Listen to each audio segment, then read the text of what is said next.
Voy a pasar el testigo a mi colega Miguel Ángel Fernández Villacañas, que va a presentar, a ver si, no sé por qué se ha puesto esto así, que va a presentar a la siguiente ponente.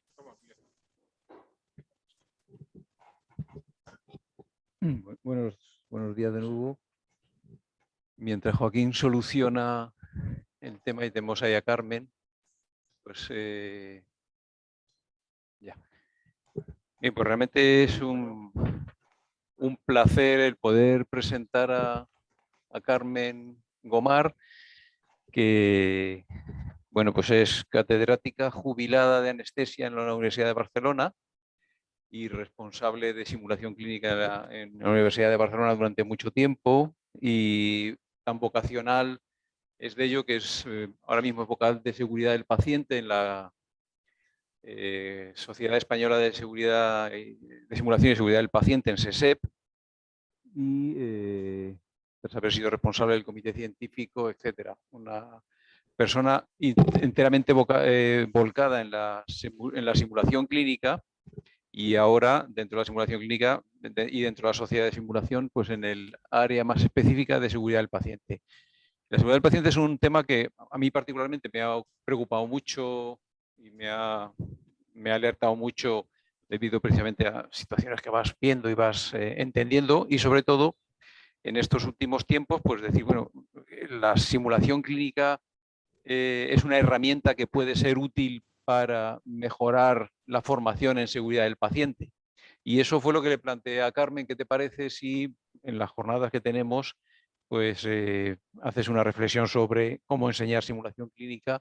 Y bueno, pues ella ha aceptado y ha trasladado esta ponencia titulada Seguridad del paciente como origen y beneficios en la simulación clínica. Entonces, darle las gracias a Carmen por la presentación. Veo que sigue sin verse la imagen.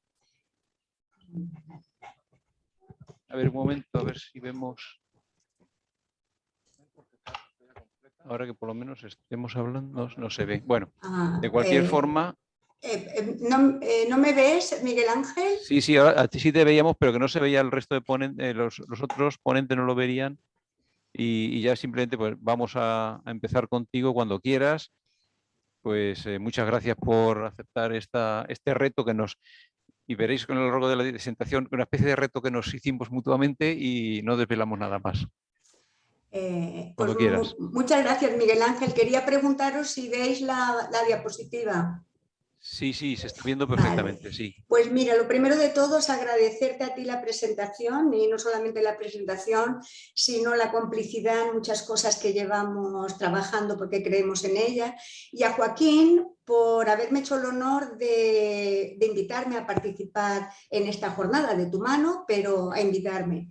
En este momento, tal y como ha dicho Miguel Ángel, yo estoy en la Universidad de Vic, Universidad Central de Cataluña, dirigiendo la cátedra de simulación y seguridad del paciente, y el nombre ya os indica cómo está unida. Y estoy contenta de que me hayáis invitado a dar este tema, porque es un tema que yo considero que en este momento es parte de la innovación docente que deben tener, pues tanto el grado de todos los grados de ciencias de la salud como la formación de residentes. Lo primero que os quiero decir es que no tengo conflictos de intereses, tengo un gran interés en el tema, pero sin conflicto de intereses. Y luego me gustaría, que aunque seguro que la mayoría lo sabéis, pero meterme un poco en la definición de las dos cosas que vamos a tratar. Una es la definición de seguridad del paciente. Fijaros que seguridad del paciente no es una cosa que no está bien definida. Hoy en día se considera una disciplina dentro de la salud, disciplina que debe ser enseñada y aplicada, cuyo objetivo es prevenir y reducir los riesgos y errores y daños a los pacientes durante la prestación de la asistencia sanitaria. Es decir, aquello que puede sufrir el paciente cuando lo estamos atendiendo. No significa otro tipo de seguridad. Por ejemplo, no es prevención, no son las caídas o lo que pueda tener un paciente en seguridad. Es cuando nosotros actuamos con una prescripción, con un tratamiento y causamos un efecto indeseable sobre el paciente.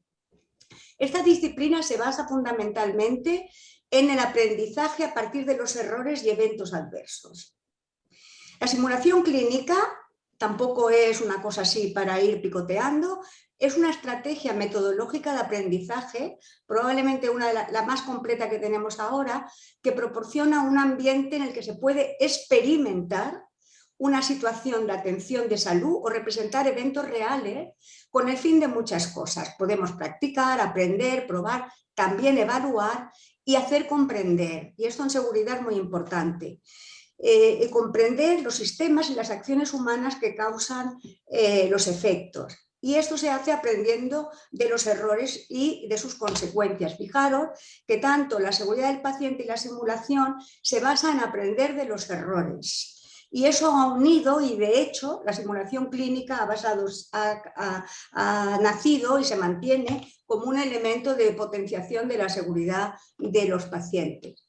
Pero a mí me gusta más esta definición de GABA, que dice que es una técnica educativa que reemplaza o amplía las experiencias reales con experiencias guiadas que evocan o replican aspectos sustanciales del mundo real de una manera totalmente interactiva. Es decir, que si no hay una acción, una interacción del individuo que está experimentando con el escenario, con la realidad que nosotros le ponemos, no es simulación. Si lo tuviéramos así que poner en esquema, yo diseño una experiencia de acuerdo con unos objetivos que quiero hacer, artificio, diseño, programo una experiencia, puedo basarme o no en casos reales, pero lo diseño, hago que se produzca. En esa experiencia el aprendiz, el que está aprendiendo, va a actuar, va a tener acciones, va a dar lugar a la observación de su rendimiento y a la autoobservación del mismo. Y a partir de ahí, de esa acción y de lo que ha pasado, vamos a hacer una reflexión guiada en el cual el alumno va a analizar de acuerdo a los objetivos, y eso, la reflexión guiada tiene su complicación porque no hay que hacer que se desvíe hacia la anécdota, sino a los objetivos del aprendizaje, y de esa reflexión guiada el aprendiz va a decir, ¿y yo qué voy a hacer la próxima vez que me encuentre con este tema? Es decir, va a haber un plan de mejora futuro. Cuando se habla de simulación, a veces se confunde un poquito con el teatro, con que yo voy a representar y voy a hacer un role-playing. No, no. La simulación es una metodología que tiene una estructura que tiene que ser importante seguirla, sobre todo a medida que vamos avanzando en competencias transversales. Cuando estamos enseñando cosas técnicas, procedimientos técnicos, no es tan importante, y de hecho eso lo hace la mayoría del profesorado. Puede estar perfectamente apto a hacerlo, pero a medida que vamos subiendo a competencias transversales o nos metemos en el mundo de residentes o profesionales, la simulación mal hecha puede hacer mucho daño, porque expone al individuo a su propio fracaso, a lo que tendría que saber hacer y no sabe hacer, etc. Así que lo que se pide es que el que aplica simulación tenga formación de simulación. En este momento hay muchas maneras de formarse en metodología de simulación a diferentes niveles. La estructura básicamente es un briefing, es decir, los alumnos no vienen a pecho descubierto, vienen siempre de un background, que puede ser los conocimientos que se les ha dado en la clase, etcétera, o una información previa, una preparación, porque ellos vienen a hacer. Y tienen que aprender que no se puede hacer sin conocimientos, que eso no es ni simulación ni nada. Eso en clínica es malpraxis, actuar sin los conocimientos. Por lo tanto, eso es una cosa fundamental. Tienen que haber unas reglas de comportamiento en esa sesión, crear un entorno de seguridad, porque simulación necesita un aprendizaje seguro, y objetivos docentes bien definidos. Y una vez tenemos unos objetivos docentes, diseñamos una experiencia, aplicamos una experiencia que tiene que ser realista y diseñada de acuerdo con los objetivos, y ahí, como hemos dicho, habrán acciones, rendimiento, etcétera, y luego vendrá la fase reflexiva, que se llama debriefing, pero puede ser feedback cuando estamos empleando enseñanza de cosas técnicas o sencillas. Y es una reflexión sobre el rendimiento, no solamente si lo he hecho mal o bien, es que qué ha hecho que yo lo haga bien y qué tengo que hacer para mejorar, autoevaluarse, establecer un plan para el rendimiento futuro, y sobre todo es una formación que se beneficia de la enseñanza colaborativa y es muy importante la interacción grupal. Yo soy anestesióloga, he ejercido toda mi vida de anestesióloga clínica y de profesora de anestesiología, y siempre la seguridad del paciente y la simulación han estado en nuestra historia, y de hecho es la especialidad pionera de ambas situaciones. Y lo vais a ver. Fijaros que en el año 54 se morían de anestesia como moscas. Había una cantidad de muertes anestésicas que hizo que a los anestesistas las cuotas de seguridad de las compañías de seguro en Estados Unidos eran inasumibles. Por lo tanto, se empezó a pensar que eso había que arreglarlo, porque la gente no quería trabajar de anestesia, no quería hacer anestesias, porque cualquier complicación, que entonces la especialidad era muy frágil y con pocos medios y con poca manera de controlar situaciones quirúrgicas, no podía ser. Entonces, en el 54 ya Beecher y Todd publicaron un reporte de las muertes asociadas a la anestesia, a la cirugía, porque son muy difíciles de separar, y las causas y el tipo de problemas que aparecía. En el 78, Cooper hizo un gran paso, otro anestesista que publicó este artículo que veis aquí, errores de anestesia previsibles, es decir, apareció la palabra previsible por primera vez en los problemas y el estudio de los factores humanos. Este fue un punto de cambio en la dirección de la seguridad del paciente tremendo. En el 85 se creó la Anesthesia Patient Safety Foundation, en donde se basan actualmente todavía todas las organizaciones que hay de seguridad. En el 86, la misma Sociedad Americana de Anestesiólogos creó la guía de monitorización intraoperatoria básica, es decir, cómo los pacientes se tienen que controlar en situaciones tanto de riesgo como de tratamiento. Y en el 87 apareció Charles Perrow, que no lo hizo para medicina, que lo hizo, su planteamiento teórico fue a la industria, que era que los accidentes en tareas complejas son inevitables. Y esta es una cosa que hay que aceptar. Y hay que focalizar la prevención en el sistema, no en el individuo, porque el individuo siempre puede fallar. En el 96 ya la American Medical Association fundó la National Patient Safety Foundation, que está basada en la APSFE, y en el 98 el Robert Connors, que era un cirujano pediátrico, hizo otro gran paso. Que cambió la cultura de culpa a cultura de análisis y prevención. No busquemos el culpable del error, busquemos que no se vuelva a producir. Pero un año después, a base de todos estos datos que se iban recogiendo, apareció lo que ha sido un aspecto pivotal en la seguridad, que es la publicación del Instituto de Medicina Americano, Errar es humano, construyamos un sistema de seguridad más seguro. En el 2004, la Organización Mundial de la Salud planteó la Alianza Mundial para la Seguridad del Paciente. En el 2009, todos los cuerpos de la anestesiología hicieron una declaración de compromiso hacia la seguridad del paciente, que se conoce como Protocolo de Helsinki, y ha servido de modelo para muchas sociedades.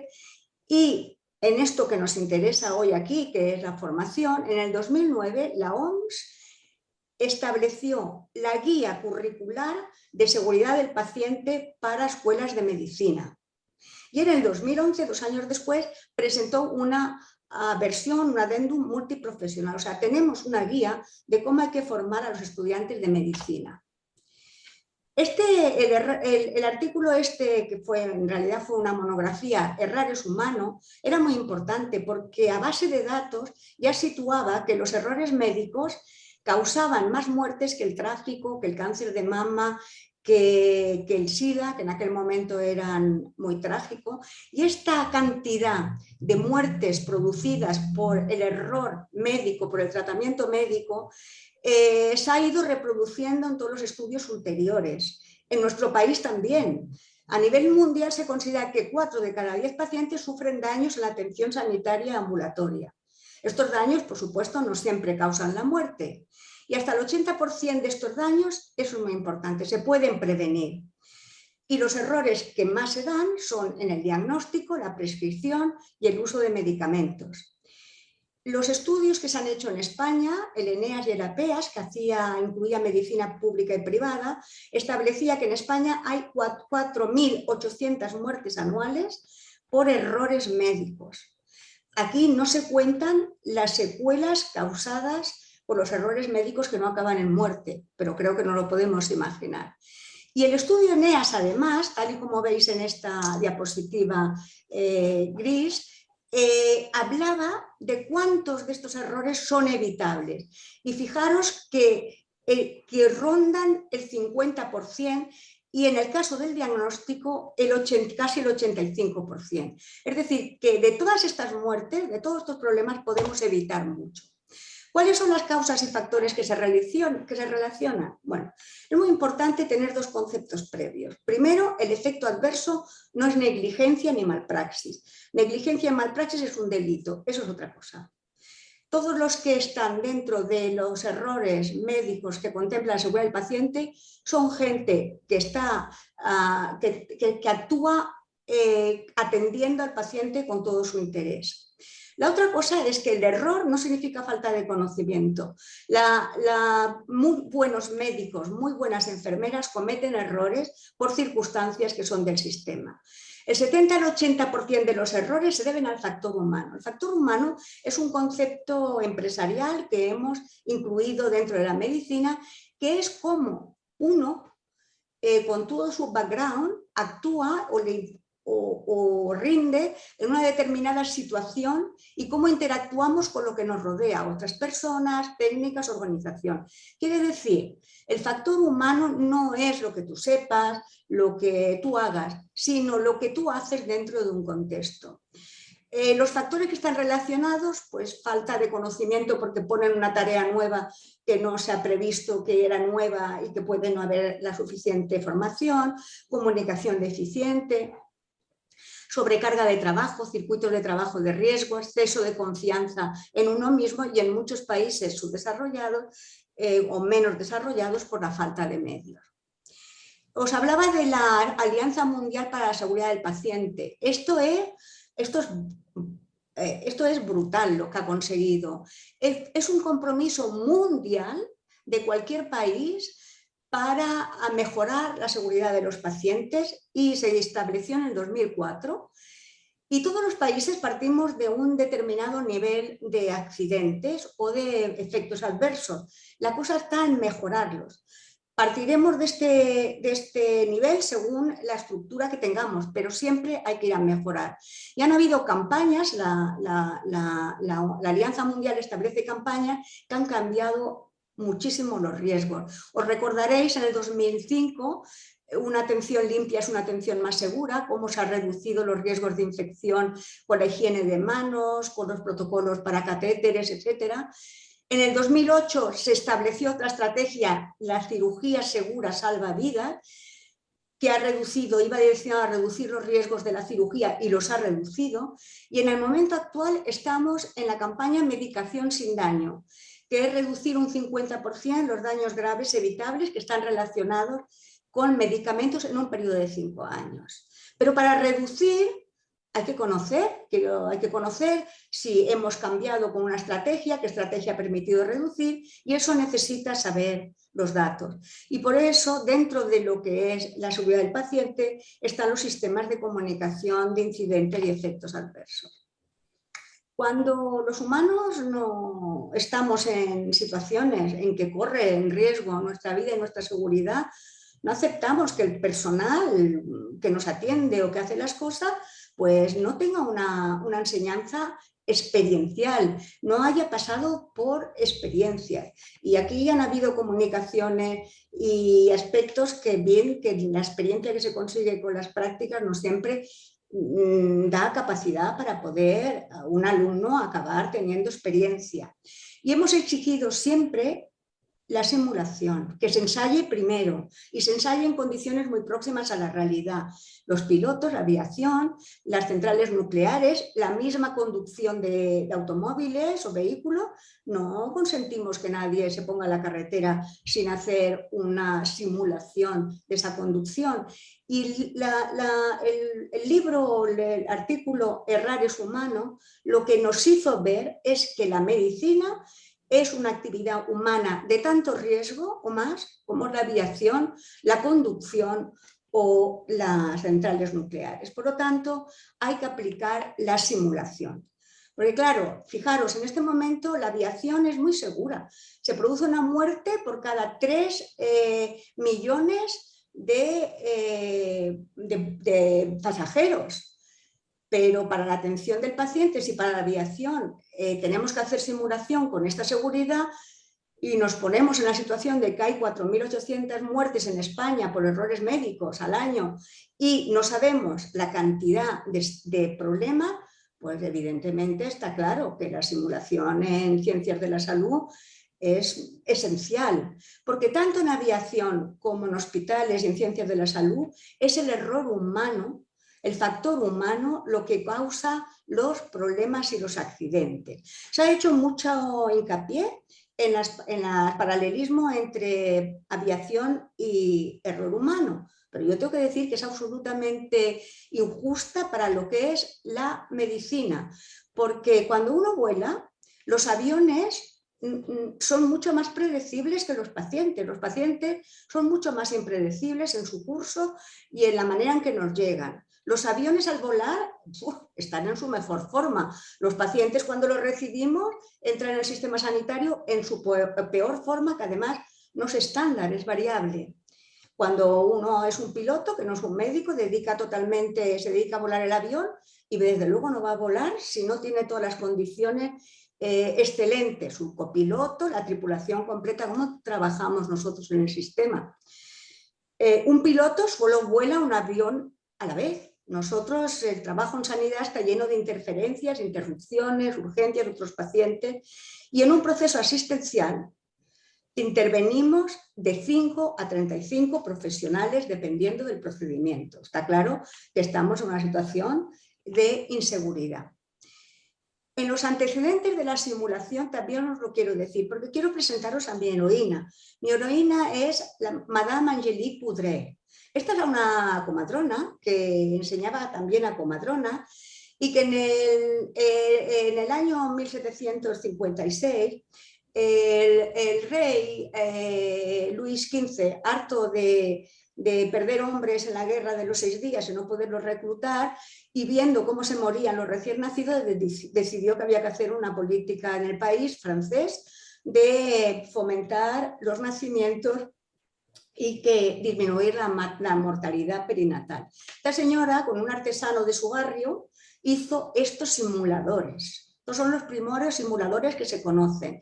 De la misma manera que es la primera evidencia que la simulación cambia la seguridad del paciente, porque esta práctica de esta señora que se fue circulando por toda Francia con su sistema de enseñanza, formando más de 6.000 comadronas y otros 500 médicos varones, cirujanos y médicos para que atendieran el parto, consiguió disminuir la mortalidad infantil perinatal en un 30% y aumentar la población. Esta fue una evidencia que se tiene en la historia y así Luis XV pudo mandarlos otra vez a la guerra.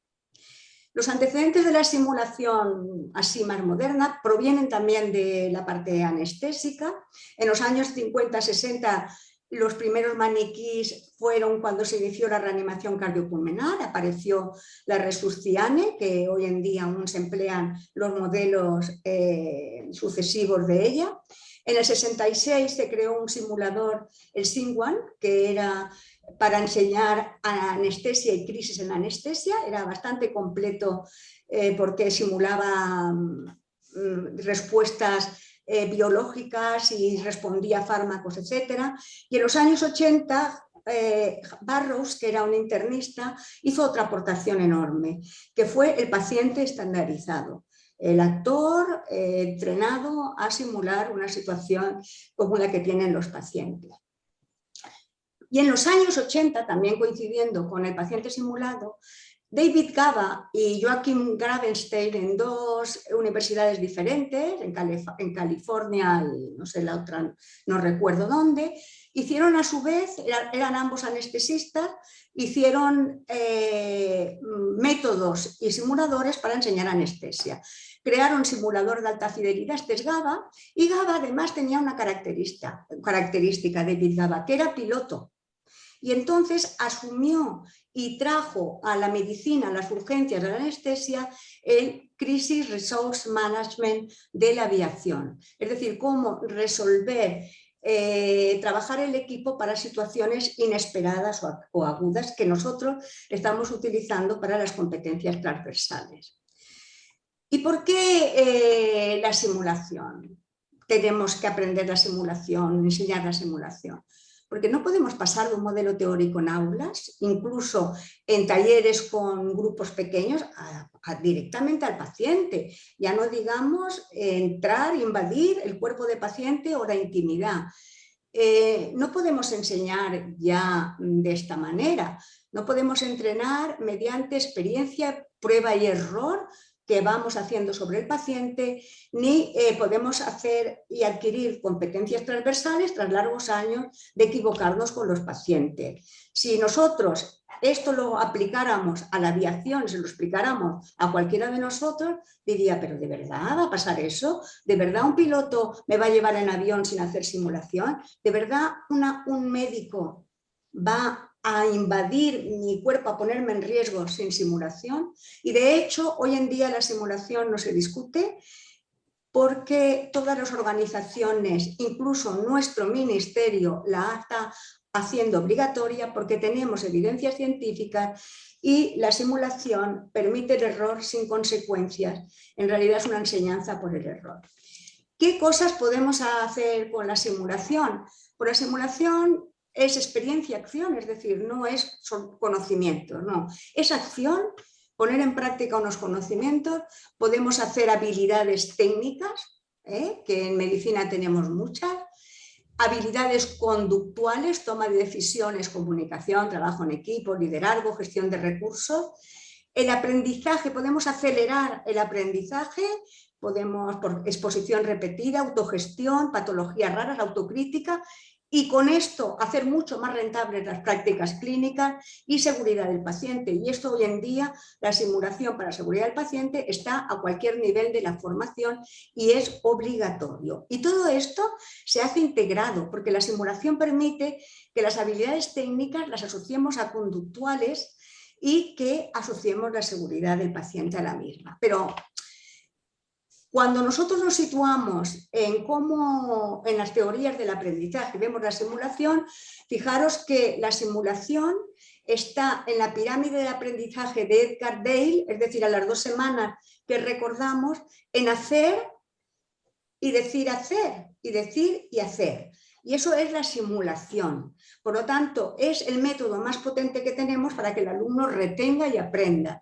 Pero es que además en la simulación bien hecha y estructurada, también se ve y se escucha, se ven demostraciones, porque lo hacen otros alumnos, se discute en la reflexión. Por lo tanto, se potencian toda esta parte inferior de la pirámide de Dale. Evidentemente la simulación, no solamente porque digamos que hacemos simulación, es eficaz, hay que hacerla proporcionando feedback al alumno de su rendimiento, tiene que estar integrada al currículum, debe ser repetitiva, no puede ser una anécdota dentro del currículum, asociada al resto de metodología, con rangos diferentes de dificultad y que asuma varias situaciones. Pero es que también es la herramienta para poder evaluar. Porque si vamos a la pirámide de Middle de evaluar competencias, vemos que está la simulación en uno de los niveles altos de esa pirámide, que es demostrar lo aprendido. ¿Por qué la simulación puede enseñar mejor que cualquier metodología a seguridad del paciente? Pues porque puede enseñar actuación en situaciones críticas, el CRM que os comentaba, trabajo en equipo, el factor humano, y lo puede hacer en muchos de los elementos que tienen que ver con aquellos factores que se determinan en el contenido de la seguridad del paciente. Por lo tanto, es la técnica ideal o más idónea para enseñar seguridad del paciente. Os decía que en el 2009 la OMS estableció la guía curricular para medicina, es decir, lo que el alumno de medicina debe acabar sabiendo cuando acaba la carrera.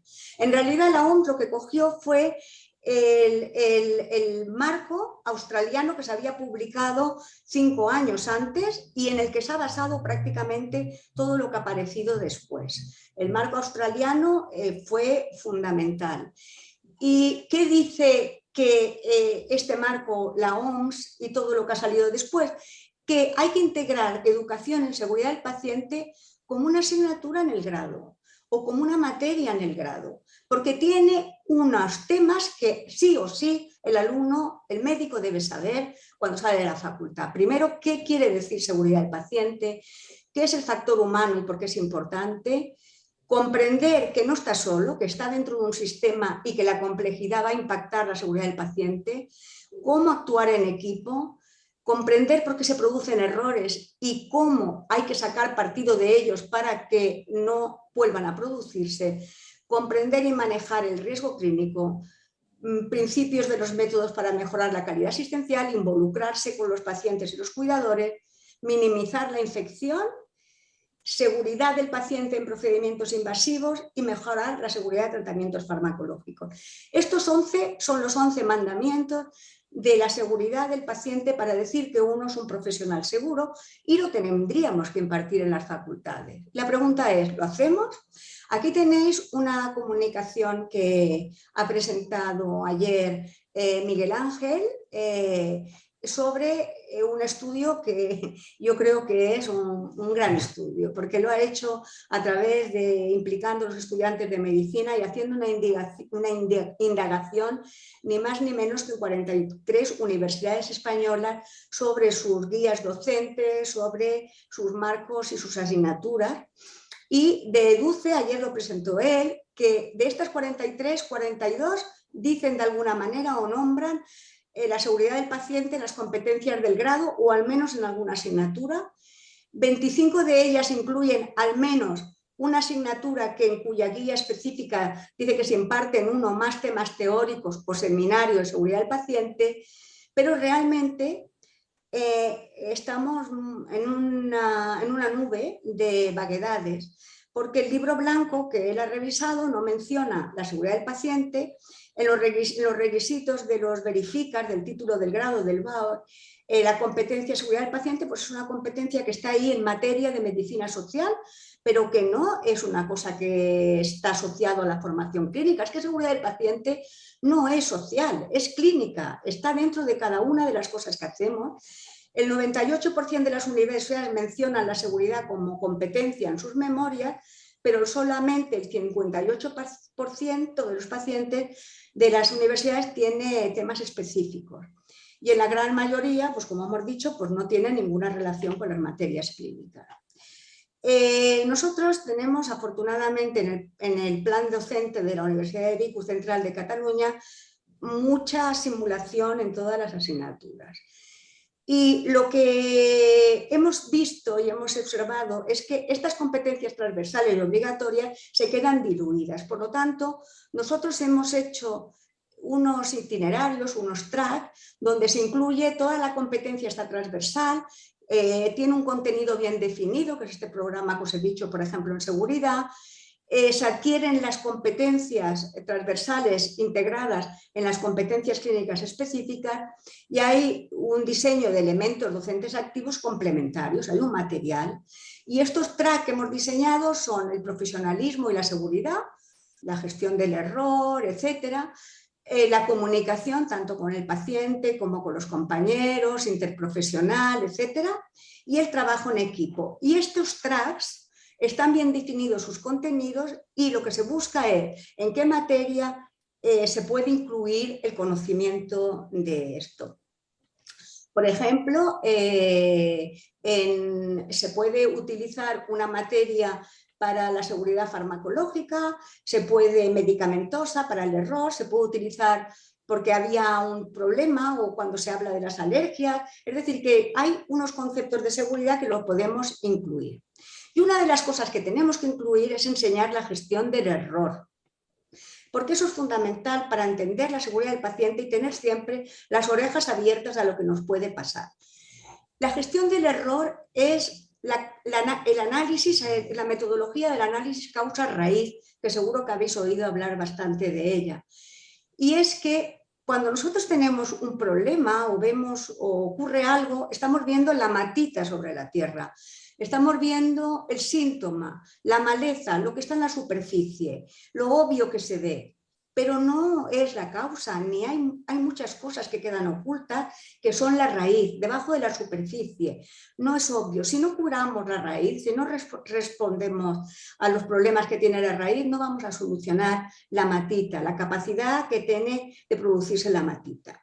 Y esto es muy importante, tanto para los efectos adversos como para los incidentes críticos, el near miss, aquella cosa que sucede, que afortunadamente, porque han pasado cosas pues muy favorables, no ha producido daño, pero como se siga repitiendo, al final causará daño si no se dan todos los mecanismos que se producen. Por lo tanto, esto es una cosa que debemos enseñar a los alumnos y en esta gestión del error tenemos que inculcarles, y cuando hablo de alumnos hablo también de residentes y de formación continua profesional, que tenemos un problema, pero un problema de salud, no un problema de salud. Y es que el error mata y daña, como daña y mata el COVID, o el accidente de tráfico, o las heridas. Que hay unas causas que se tienen que analizar y en ellas no son simples.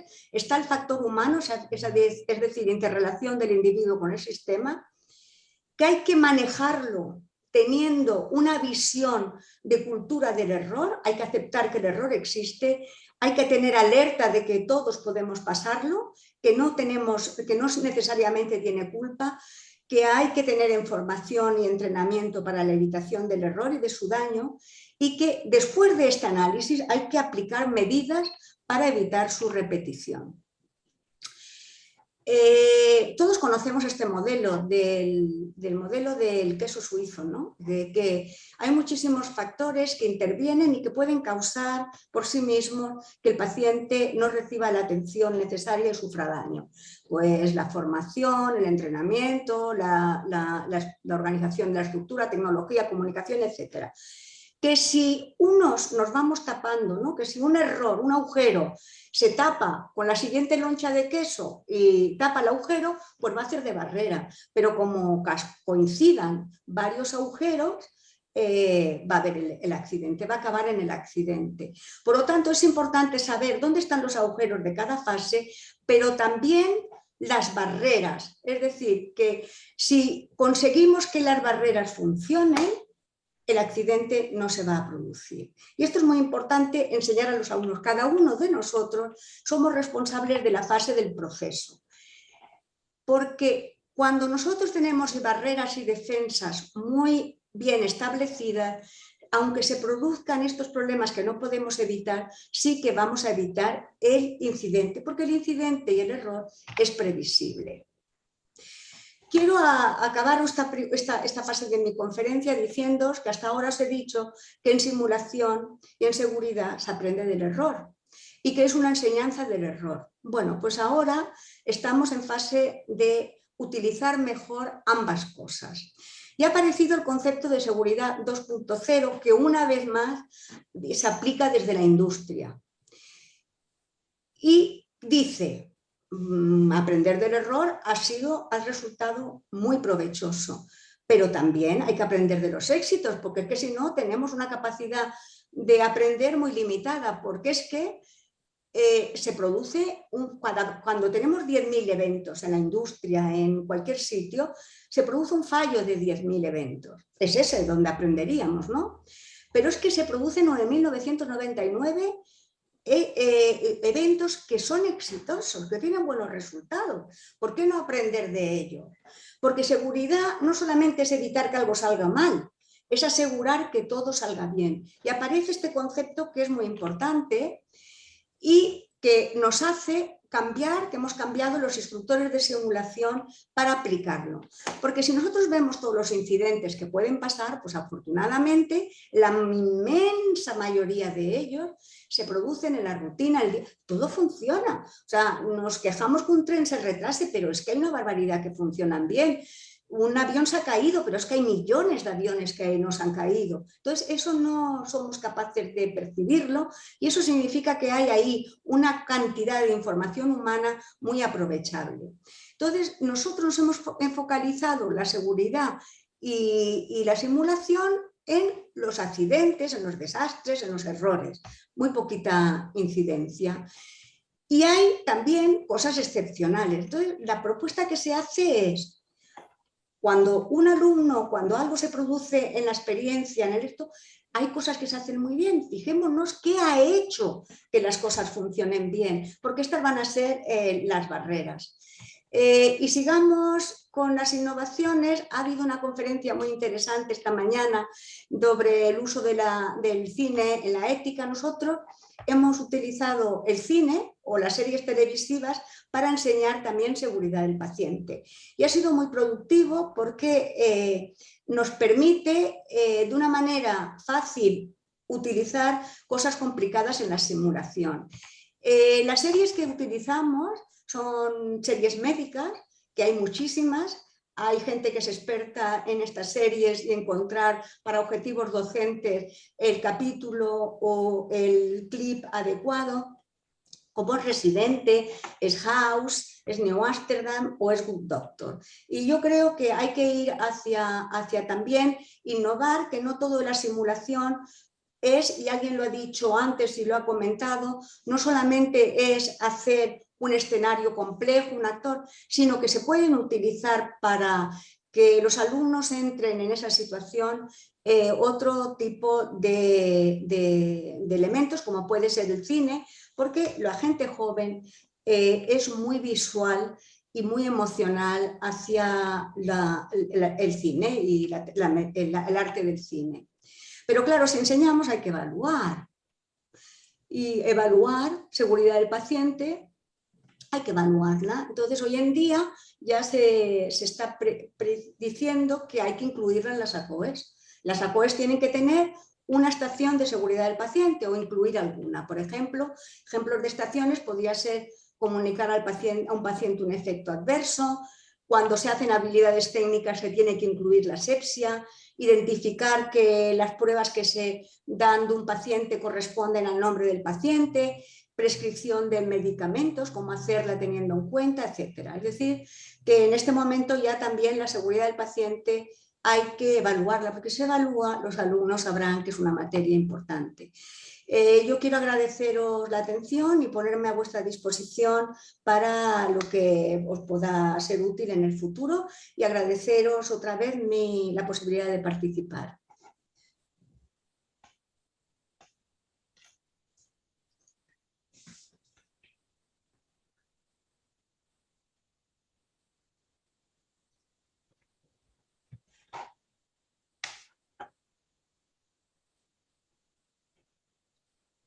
No, perdonad, pero no oigo.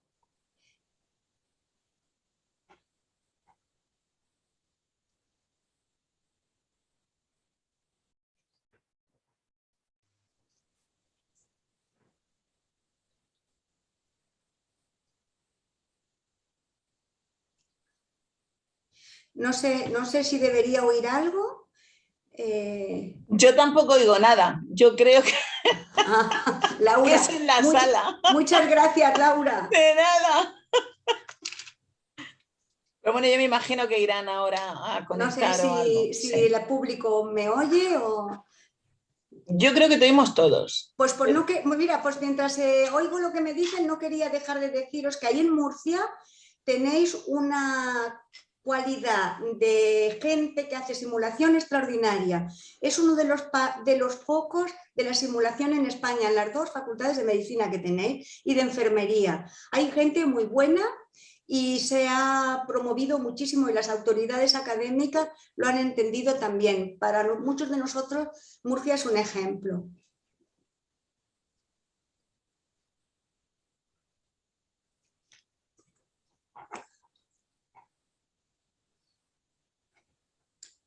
Laura, ¿tú me oyes? A ver, también? Carmen, sí, voy a conectarme por teléfono con ellos a ver si hay algún problema de señal o si pasa algo. Voy a conectarme por teléfono. No te preocupes, estamos contigo, ¿eh? Pues ya me siento mejor. Aunque no Carmen, lo nos ha parezca, ya ha sido encantado. interesantísimo. Nos ha encantado tu participación. De todas maneras, si queréis enchufar las cámaras, me gustará, porque es que me siento muy sola. Sí, eso es siempre. A ver, mira, espera, me llaman. ¡Oh, Espera. Miguel Ángel! Además. Espera. Dime, Matilde. Vale.